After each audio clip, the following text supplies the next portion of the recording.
chemical attack in Syria, remains of chemical stockpile may possibly have fallen into the hands of extremists.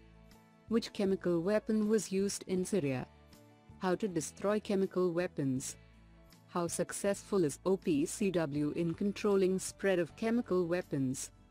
GS Paper 2, Important International Institutions, Agencies and Fora, their structure, mandate.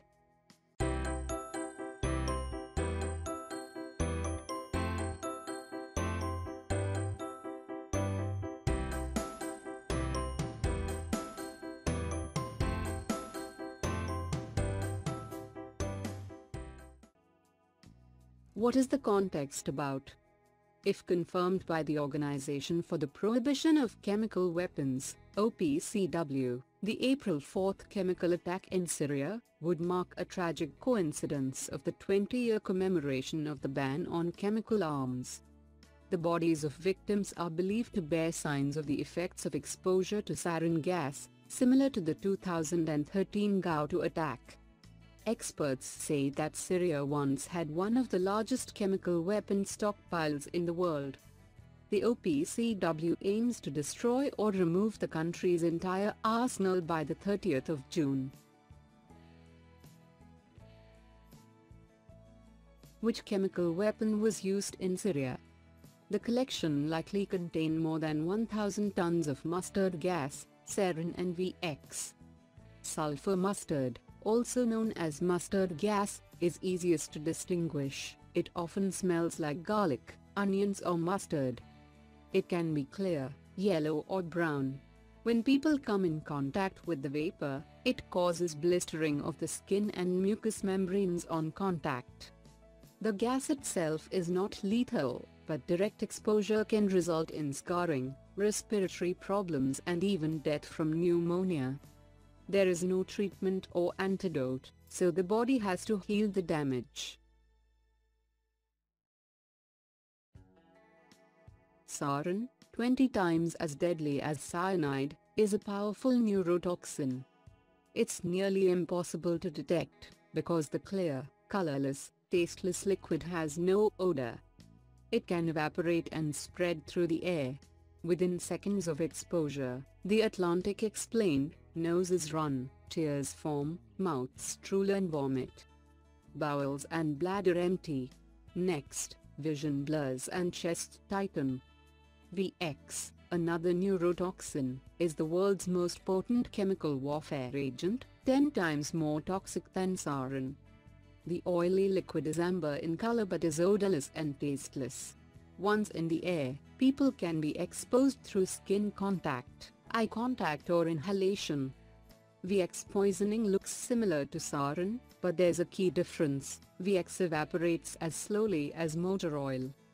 It can persist in the air for a long time under average weather, posing a long-term threat. How to destroy chemical weapons?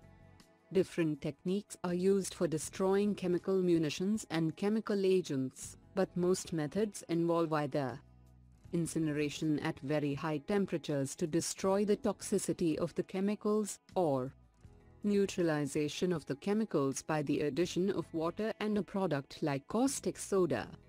The US military has developed a mobile unit, called the Explosive Destruction System, EDS, which uses chemicals to neutralize the toxic agent. It has been used to destroy more than 1,700 items in the US since 2001 and can handle up to 6 weapons at a time. How successful is OPCW in controlling spread of chemical weapons? As of October 2016, 90% of the world's declared stockpile of chemical agents has been verifiably destroyed or converted to peaceful purposes.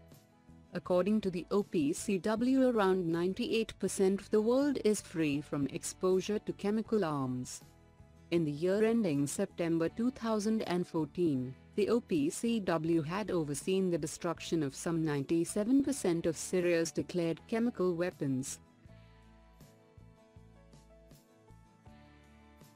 About the Organization for the Prohibition of Chemical Weapons. The Organization for the Prohibition of Chemical Weapons, OPCW, is an independent international body set up in 1997 to implement the Chemical Weapons Convention. The organization is currently involved in destroying Syria's stockpiles of chemical weapons, the first time the OPCW has worked in a war zone. The OPCW has been awarded the 2013 Nobel Peace Prize for its efforts to stop chemical warfare. The goals of OPCW are as follows: destroying all existing chemical weapons under international verification by the OPCW, monitoring chemical industry to prevent new weapons from re-emerging, providing assistance and protection to states parties against chemical threats, and fostering international cooperation to strengthen implementation of the convention and promote the peaceful use of chemistry.